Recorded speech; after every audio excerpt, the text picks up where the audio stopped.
Good morning, co-chairs Beyer and McLean and members of the committee.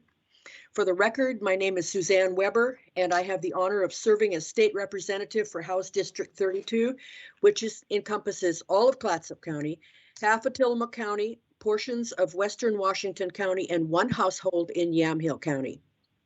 And today I'd like to focus primarily on Tillamook County and Washington County, which are connected by Oregon Highway 6.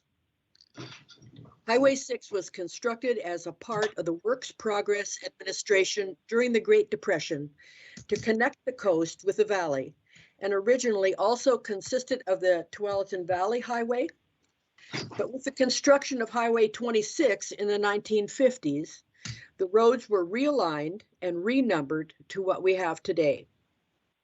If you drive on Highway 6 to the coast over its winding paths today, you might think there hasn't been much maintenance done on the highway since the 1950s realignment. There are few pullouts, guardrails, or passing lanes. Almost the entirety of the span between Banks and Tillamook is only 2 lanes, with only a handful of short passing lanes. That is despite over 1 million people visiting Tillamook County every year, many via Highway 6. There is no cell service for a span of 40 miles. And a few years ago, CenturyLink removed the last remaining payphone at Lee's Camp around milepost 24. So reporting of accidents or problem drivers depends on the kindness of locals who live on the highway.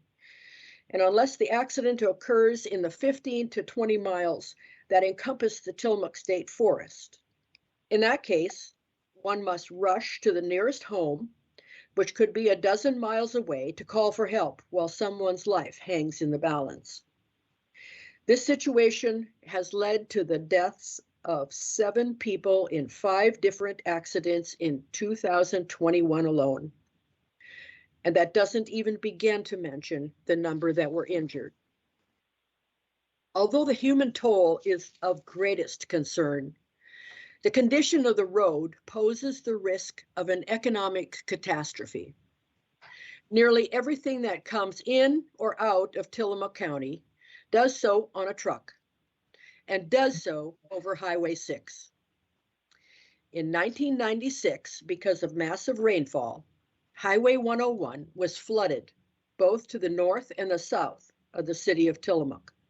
Highway 6 also washed out due to numerous landslides.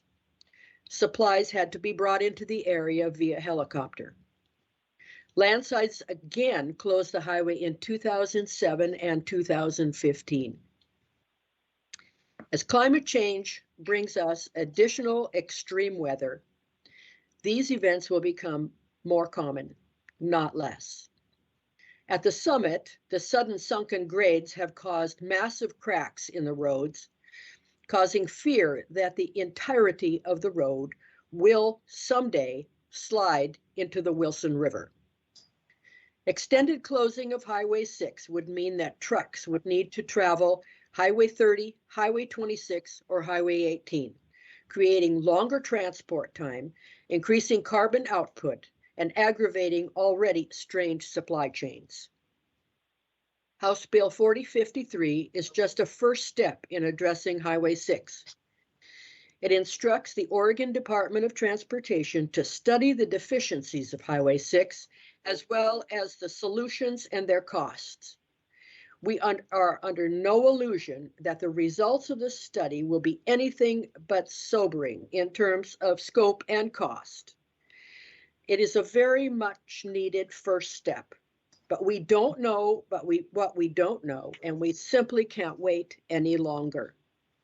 I'm happy to see that we have a number of Oregonians here today to testify in support of this bill, so that we can begin the work to protect the safety and livelihood of all who travel on this beautiful yet crumbling stretch of Highway 6.